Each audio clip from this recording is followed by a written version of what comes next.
Hello, welcome to using the Springshare LibCal API to improve the user experience of reserving spaces. The co-presenters today are John Kloor, the University Library's Web Applications Developer here at Bowling Green State University, and myself, Mark Strang, the Manager of the Library Information Technology Services Unit here in the library.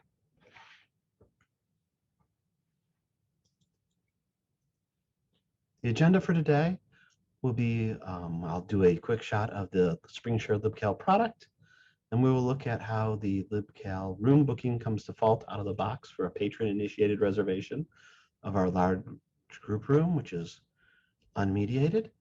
And then we will do the BGSU LibCal API room booking for two options. One will be an immediate reservation of our study room on the 7th floor, which is unmediated. And we will do, secondarily, we will review the staff reviewed reservation system that we have set up for the Collab Lab, which Springshare defines as mediated bookings.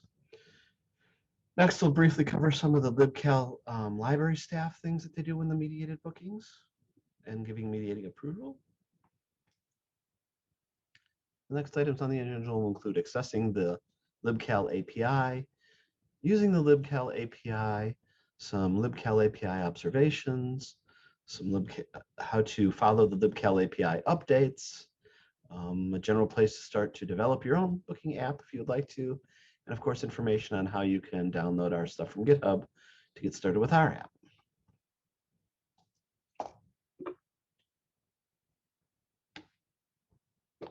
The Springshare LibCal application is, you can see a Springshare LibCal booking reservation systems. It's at springshare.com, LibCal. It is their integrated solution for bookings and calendars. Comes with a whole lot of things, and here's them on your website. I'll let you go there to see where they have their advertising pages. For the standard LibCal room booking, you have the URL for our standard space here. We have our study spaces. We're going to do a reservation for one. Comes up with a grid of all the rooms that are available that we have set up for students to borrow. These rooms are for immediate booking, and students can borrow them at any time while the library is open. We have the calendar tied so that the group study rooms are tied to our general library hours, which we use for our library open calendar as well. And that way, if we are closed for holiday, it is still not available.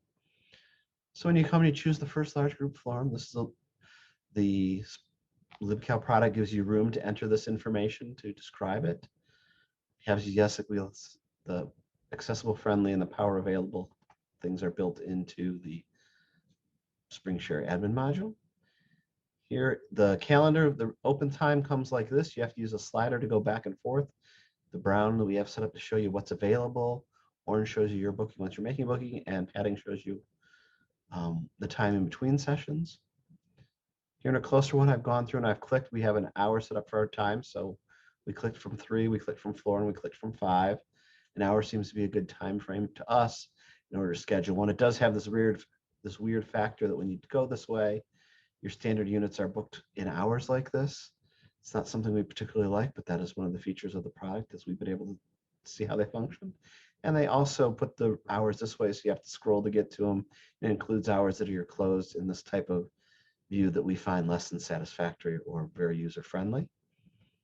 We also have it blocked so that 15 minutes before the reservation, someone can't make a reservation 15 minutes before or after.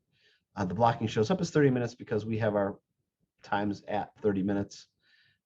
We offer a block for each 13. We could change that to 15, but we think 30 is better. It gives some time for staff to get in and for students to make sure they don't run over someone else. We do limit our reservations to 24 hours in advance. So at 3 o'clock today, you can book it for 3 o'clock tomorrow. The primary reason we do this is that our outside our rooms, we put up a sheet of paper that tells you what rooms are booked and what times they're booked for. Our circulation desk does that first thing at 8 a.m. every morning and then runs into the rooms and hangs it up there so people can see that. And the 24 hours gives us time to print those sheets off and not have somebody make a reservation. And if you're sitting in there studying, somebody could go in a half hour later, reserve the room, and then kick you out. You'd have no way to prove other than your webpage that they did it. And that would just not be nice. So we've figured the system of printing them off and putting them out there once a day in the morning works best, and we've had good experience with that. We actually use that same time-mediated situation with printing them off in our last system we used to use for this product. for the service.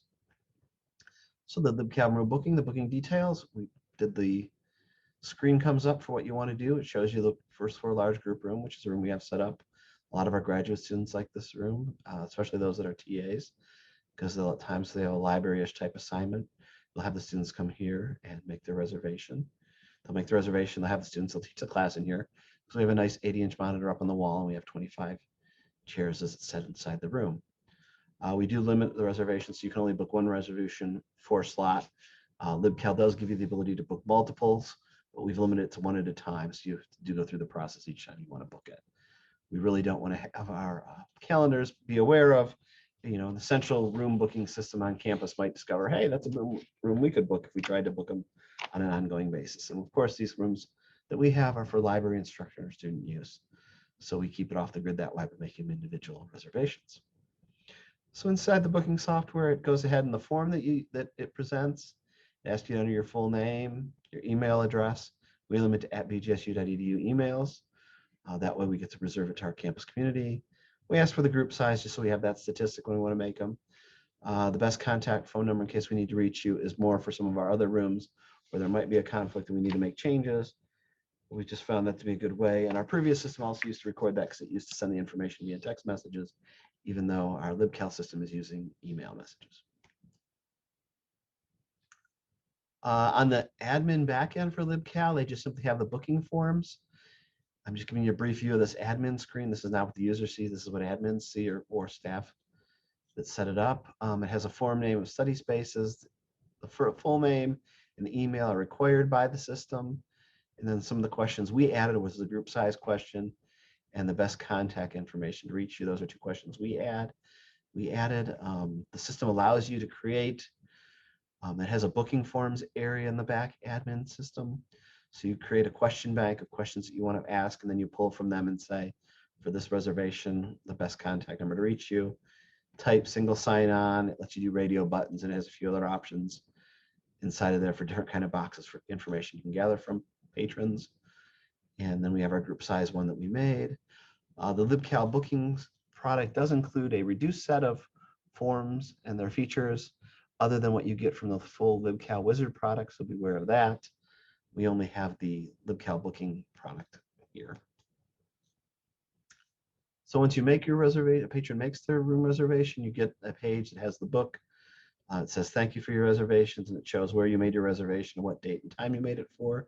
And you'll receive an email confirmation that asks you to check that and make sure you get that. That is what they see on the screen.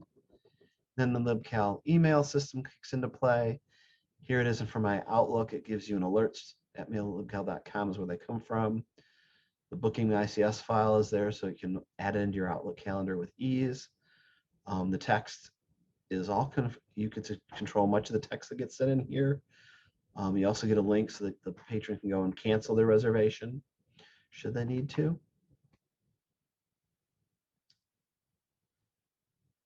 We did have to, when we originally started, we did have to watch to make sure that mail.libcal.com, it was going into our junk folder, and we had to have the campus change the Outlook settings so that would not occur.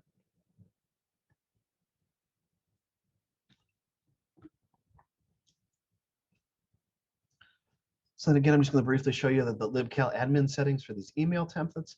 They give you a pretty robust set of cues for email templates you can do across the various product sets. When it comes to this one, we're just simply using the confirmed mediated verified booking. I'm just showing you that one under one of the screens for study spaces. We use that one. It shows up, this gives you you click down on it, it shows you the confirmed email template, the subject matter, a whole bunch of script for how you want to put information into there. Then it shows you the body of various things in here. Sometimes it shows the submitted and the confirmed. The confirmed is the one that they'll be chosen from for the email that we're sending. The submitted is if you're using it pulls the submitted as if you are using the mediated one that we use later. And then this is stuff, all the zone and the name stuff. They have the ability to do times and costs, which will show up if you use that. Here are the email tags that they make available for you to bust down if you want to customize the message. So far, we found this pretty good, robust customization for the email messages. The one area we have not found to be very robust in customization, when I asked about it, is on the Outlook calendar ICS file. That's a little less. You can't change what goes into your ICS file and what gets loaded into the Outlook calendars. They do a pretty good on this particular product with the LibCal Room One. That ACS file setting is pretty decent, but some of the other products we have, we wish we had a little more ability to tweak that ICS file, which they've said they can't due to the way Amazon handles the server settings they have. Moving on next, if you actually pull up, they give you a preview mode for the email booking in the admin setting. So you can see the pre-mail, the confirmed email, shows you the subject line, it gives you the name, and then it shows you the various things that would be there in the preview. You can sort of read from those as to how it relates to the finished email that I was showing you earlier that the system sends you.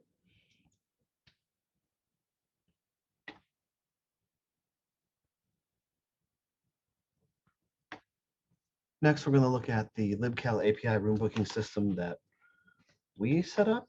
Like I said, we didn't like how the slider does the room reservations. That was a little strange, unusual. We switched from another system during the COVID shutdown, or the summer after the initial COVID shutdown. We came back, and when our staff saw that one, they really didn't like the user interface. You know, we had very few people using it. Those that we did get feedback from, they did not like the default LibCal user interface, so we developed this one. John did most of the work. I provided some consultation along with some of our public staff and our librarians in the reference department, of course, in our special collections. You can see we provided a narrow option, so if you just simply wanted to go for what date you would like to have, and the time frame you wanted to have, and the number of people you wanted to have, we provided some narrowing options there, so you get the different study rooms that we have for our staff to have it.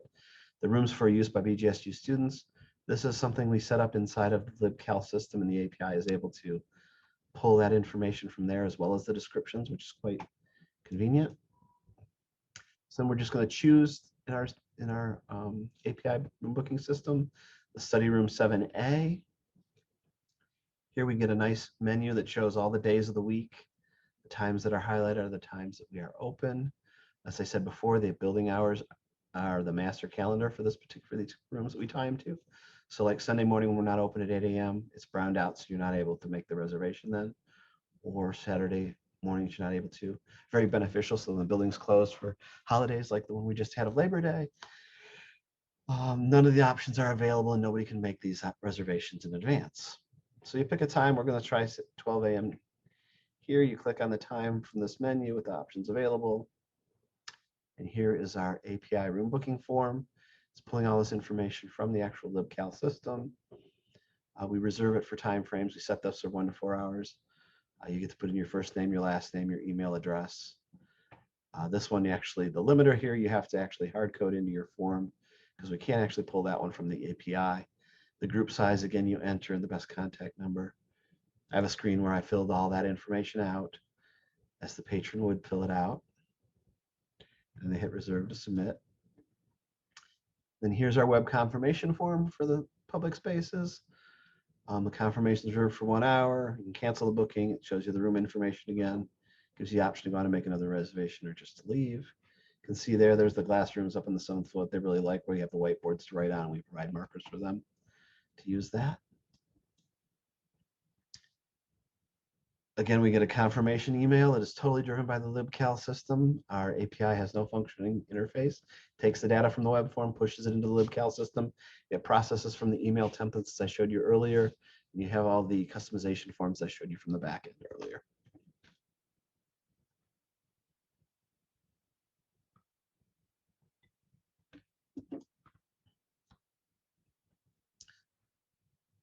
And then if you follow the link, which the email in LibCal gives you from our custom code, it'll take you right back into our API booking form and let you do the cancel the booking for the room that you just had.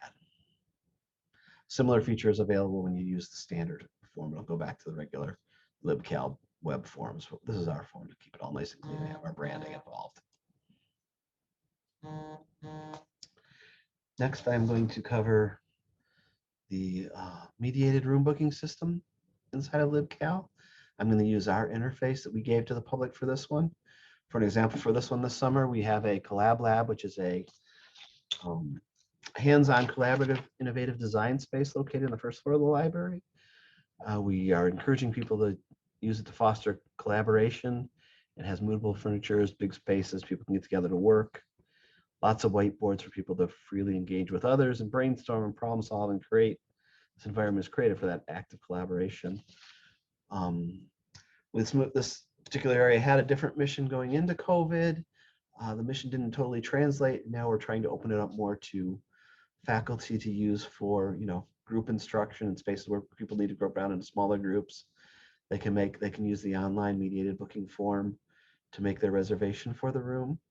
We do for this room, the admin offices in our building, controls the mediated aspect of it, and to see if whether you're approved or not. So there you can see some of the furniture and some of the spaces and how we've used this room.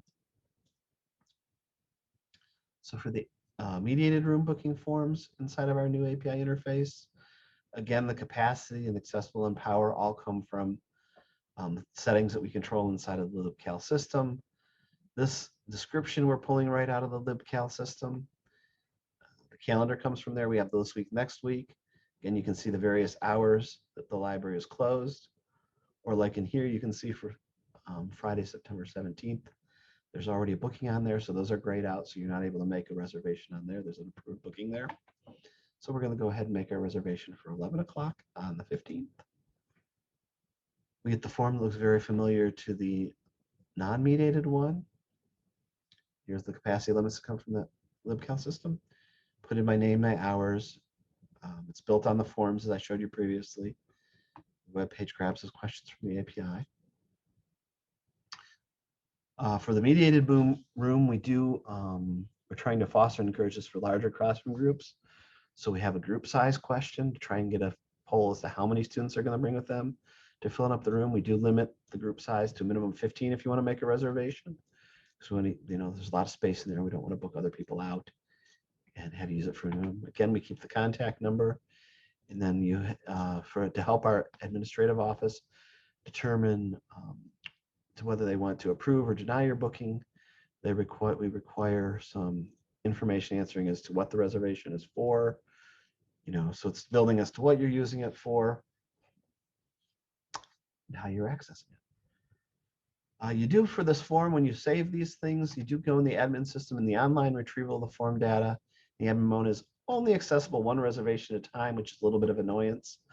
I wish they had a group function so you could see multiple questions as they were answered inside of the online system. They don't. In order to see multiple bookings and the form data that was entered in there, you need to download that into a CSV file and then open it in Excel. It's just a small piece on there. We do also have in our questions, do you wish to partner with a library staff member to collaborate on an assignment? Yes or no. We're trying to foster our subject librarians. If somebody answers yes, we'll have the information in the drop-down box as to what subject area it is, and the subject librarian will then be matched up with the faculty who is requesting the room.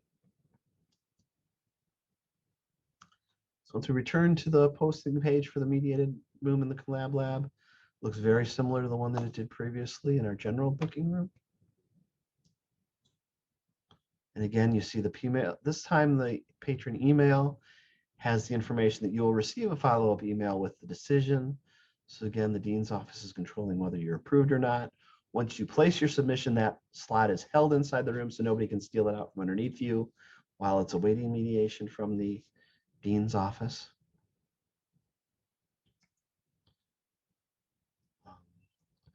Now the staff who are actually handling the mediation will get an email as well in their inbox to whether they're going to approve or deny the links and see what's going on. The assigned staff get the reservation email. We have our setup so emails go directly one per one for reservations. So a staff member will get the email each time. We have two people that are watching this. So they both get the email for every one of them. You can also set it up so that like once an hour, it'll go in there and it'll grab it and it'll give you a group of information so that you can go in and approve those.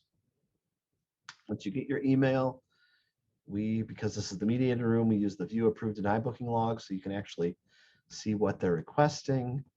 If you go into the LibCal staff mediation mode and you follow that link, you get the screen that tells you what their group size was that they put in on their forms, what the best contact info is. Please describe the nature of the reservation for the demo, which I put in there. Do you wish to have a faculty partner? And what the data was submitted on, and space that you're trying to move, and you have a mediated reservation. There is an internal note field if staff want to enter it inside of there to share their information. And if you have additional information or you want to follow up with the patron to tell them, there's another class starting a half hour later, you'll need to be out, or some other kind of information that you want to include here. If you're saying, I'm going to have their subject library in this area reach out to you shortly to help you with your thing before you approve, you can do that. Then basically the staff member hits the approval and it goes through the system as approved. Once the staff member approves it, then the patron will get a follow-up email indicating that their reservation has been approved and the time and all the information that you're used to seeing. We do then have the associate dean who is spearheading our Collab Lab project at this time. We have the phone number of the admin office, so if they need to have any follow-up conversations or email with them, they are welcome to.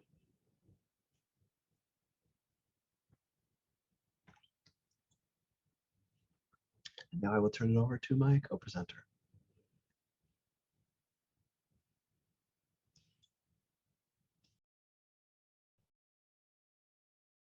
Thank you, Mark.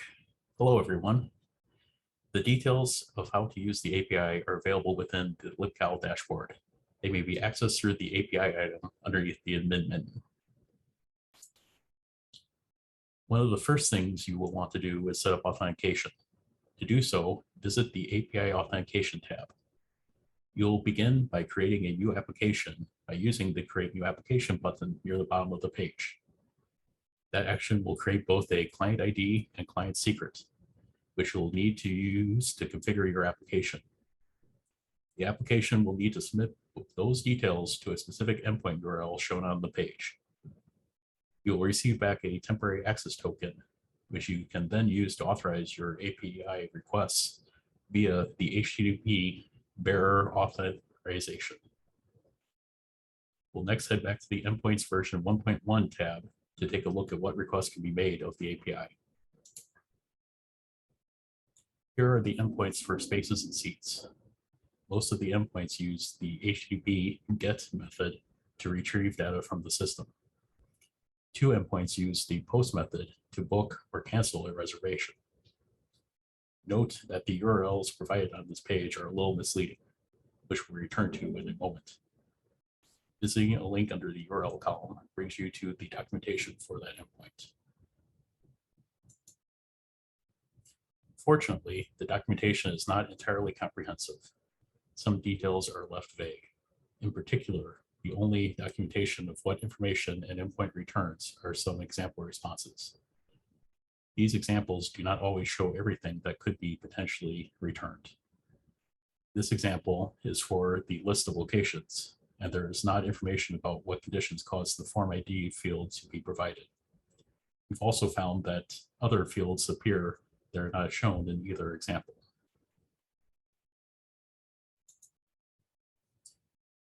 The API itself is also not perfect. For example, the actual URLs for endpoints sometimes begin with just the version number after the host name. Other times, there is an additional path component of API. There is no way to know if it is needed without consulting the documentation. There are also some LibCal settings that can't be obtained via the API, but may be necessary for your application. It's not possible to attain the setting of which domain names are valid email addresses of patrons booking a space, nor is the default minimum nor maximum durations allowed when making a booking available from the API. Information about text input fields on forms do not provide whether they should allow a single line or multiple line input. And the descriptions and terms and conditions for various spaces are also unavailable from the API. You will likely have to duplicate configuration of these options when developing an application. Another thing to be aware of is the API does change, particularly when additional details are added to the results. These changes are typically only announced in the complete release notes for new versions of LibCal. Those release notes are only available in the Springshare Lounge, a forum provided to users of Springshare's products. I recommend subscribing to notifications of all new discussions in the release notes categories to make sure that you're aware of the updates. Now, let's say you want to develop your own room booking application using the LibCal API. If you are developing in PHP version 7.4 and above, we've provided our own client for the API as an open source project. It is available from our GitHub organization, including details on how to add it to your own project via Composer. Provides a fluid interface to make calls to various endpoints, such as shown here, how you would go about retrieving a list of locations. Alternatively, we also provide our room booking application as open source as well. It is available from our GitHub organization, and you'll need to have your own web server with PHP 7.4 or above available to use it. The project has documentation on how to configure the application, including adding details such as your LibCal host name, ours being bgsu.libcal.com, as well as the client ID and secret that we covered setting up earlier. We've also provided the means to customize the appearance of the application via templating.